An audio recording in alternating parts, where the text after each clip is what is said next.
about to be reacting to how every famous boxer got beat. Now, I know y'all see a couple of the greats lose, and it's like you have to think like, damn, somebody really had to be strong, or they just got a lucky hit in. But when it comes to boxing, bro, how often can people get lucky against one of the greats? But let's see what they talking about. There are very few boxers ever who can escape defeat. From Tyson's shocking downfall to Canelo, Pacquiao, and beyond, I know this is there's not how about to sit here and count that Mike Tyson and Jake Paul expedition, exhibition. I think it was. No, they actually changed it to a pro fight. My bad. But bro, that don't count, bro. That was a money grab. Come on, bro. every famous boxer finally got beat. Mike Tyson. The first time Mike Tyson ever lost Damn, was Mike, your barber fucked you up. What the hell going on here? February 11th, 1990, Ooh, against let me Buster stop cussing. Oh my god. All right, we good. Douglas. Tyson came in as Wait, the who he lose again? February 11th, 1990, against Buster Douglas. Oh. Tyson came in as the undefeated, undisputed heavyweight champion, but his camp was a mess. He didn't train seriously. His corner forgot basic equipment like an end swell, and Douglas was fighting with the emotion of losing his mother just weeks. Well, he was doomed to start. He was doomed to begin with. He was bound to lose this fight. He felt like he had to win for his mama, RP his mama. And y'all coming up unprepared and not training correctly? Come on, man. Before. In Tokyo, Douglas shocked the world, out-jabbing Tyson all night, surviving a knockdown in round 8 and then stopping him with a brutal combination in round 10. It was the Damn. biggest upset in boxing history, and Tyson's aura of invincibility was gone. Really? After serving prison time and returning to boxing, Tyson put together some wins. But Oh his my second god, the nigga, somebody in jail had to do that to his head. Ain't no way. If you a barber and you cut Mike Tyson like this, bro, you should fear for your life. I'm sorry, indeed, bro. loss came against Evander Holyfield in 1996. This was billed as the finally fight, years in the making. But Holyfield was too tough, too smart, and too determined. He absorbed Tyson's best shots and broke him down, eventually scoring an 11th round TKO in one of Tyson's most humbling defeats. Of course, their rematch in 1997 became one of the most infamous nights in sports. Tyson, frustrated at Holyfield, Don't this Rough nigga that tack- he bit his ear off? Bro, hold on, bro. bit his ear not once, but twice. The second time, he bit a chunk clean off. He was his ear disqualified off. in round 3, handing him another loss and cementing one of the wildest moments in combat. That is crazy, bro. To bite a man ear off, that's poor sportsmanship at its finest. But that's what Mike Tyson known for. Ear not once, but twice. The second time, he bit a chunk clean off. He was disqualified in round 3, handing him another loss and cementing one of the wildest moments in combat sports history. His next defeat came against Lennox Lewis in 2002. By then, Tyson was past his prime, while Lewis was at the peak of his power. Lewis dominated with his size, reach, and jab, wearing Tyson down before finishing him with a crushing right-hand knockout in the 8th round. It was the Check that boy chin. Oh my passing of the goodness. torch, with Lewis cementing himself as the best heavyweight of his era. Tyson's next 2 losses came at the very end of his career. In 2004, he was stopped by Danny Williams, a journeyman who took everything Tyson had early before You know what's coming back crazy? to Out of all these losses, only heard about the one where he got his ear bit off. Honestly, it's not probably because I'm not really tapped into the boxing world as I should be or like I should be. You know what I'm saying? I just like seeing big names fight. You know what I'm saying? Like my favorite boxer at the moment is what's that nigga name? Tank. Yeah, Tank, my favorite boxer at the moment. KO him But he in about the to 4th retire. round. A year later, in 2005, Tyson faced Kevin McBride. Tyson John quit on Cena? his stool after the 6th Nigga round, fought- saying later This that nigga his fought John Cena? Tyson faced Kevin McBride. That's crazy. Quit on his stool after the 6th round, saying later that his heart wasn't in it anymore. Canelo Alvarez's rise was so fast, it almost felt like he skipped the learning curve. By the time he was 23, he was undefeated in 43 fights and already the biggest star in Mexican boxing. Dog, I That's almost lost. I almost lost a lot of money when I was reacting when I saw that one fight. Who he fought? Crawford. When he fought Crawford, I almost lost hella money. He But ran I'm into glad I Floyd didn't Mayweather. bet. That's why I don't bet. in 2013 was hyped as a passing of the torch, but inside the ring, it was a schooling. I remember Mayweather's this. defense was a riddle Canelo couldn't solve. His timing too sharp, his accuracy too precise. Canelo swung and missed round after round, and when the final bell rang, he had been handed the first loss of his career. That man Mayweather something special, boy, I tell you. It was humbling, With that but it defense. set the foundation for the fighter he would become. Years later, Canelo looked unstoppable again. He had conquered weight classes from junior middleweight to light heavyweight, beating almost everyone put in front of him. But in 2022, he took another risk. That was a typo.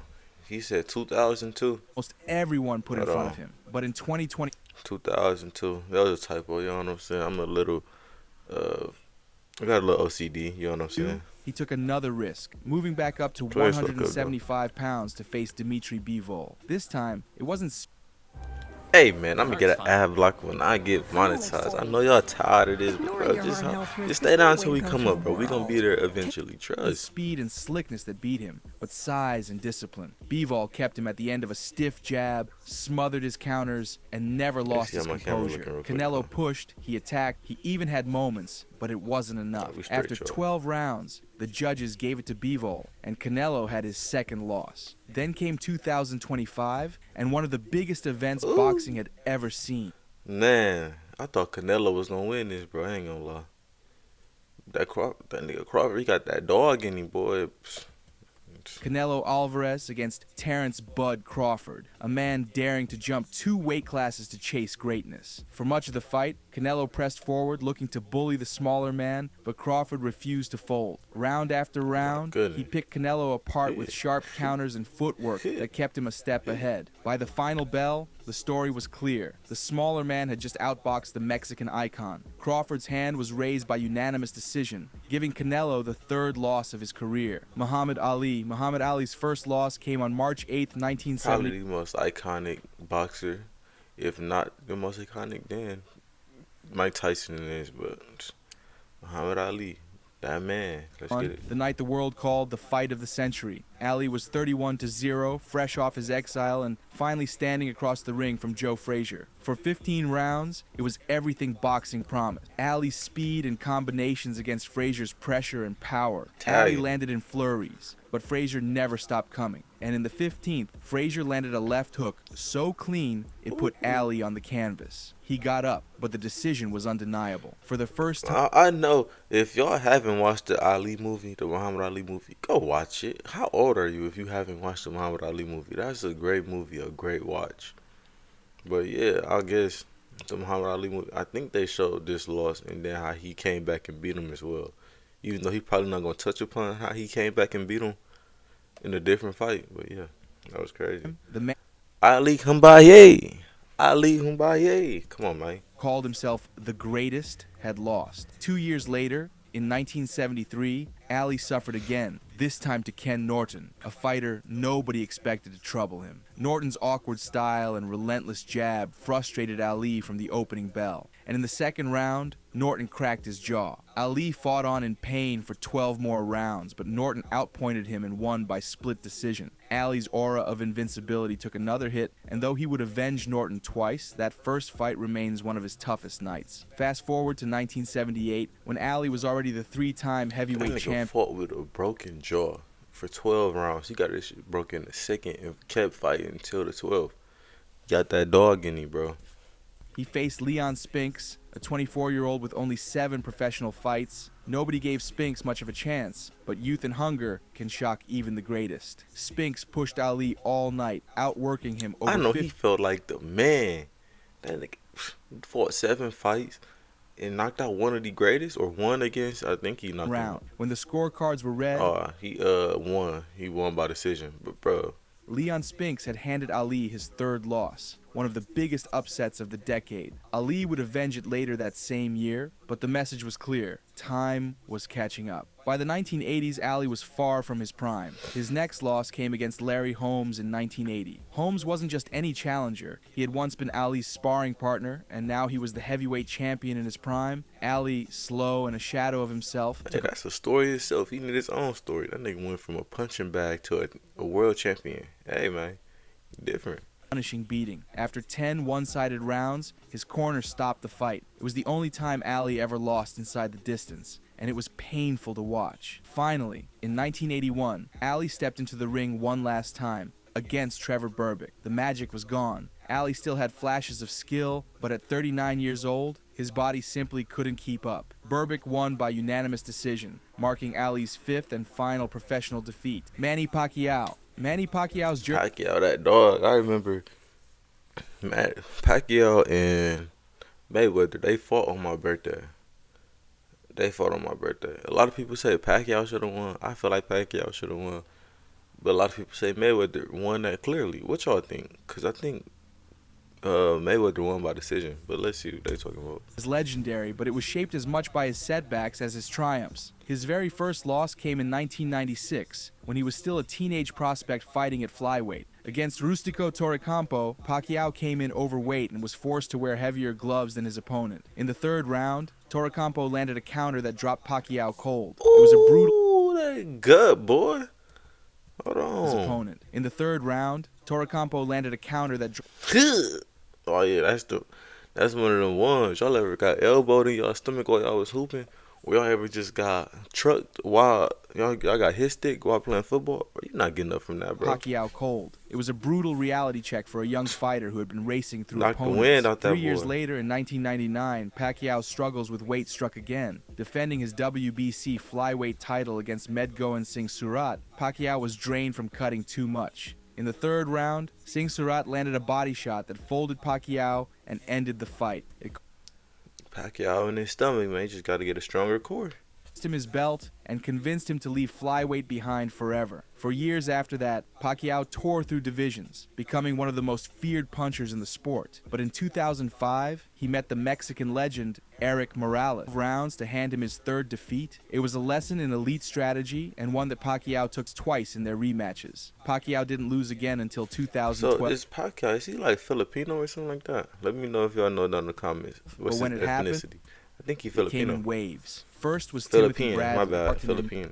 immediate demand for a rematch. Later that same year came a loss no one could debate, the fourth fight with Juan Manuel Marquez. After 3 razor-close battles, shocking knockouts, and the image of him unconscious at the bell became one of the sport's most replayed moments. 3 years later, in 2015, Pacquiao finally faced Floyd Mayweather in That the was long 2015. I forget how old I turned. My boy Dominic invited me to his house.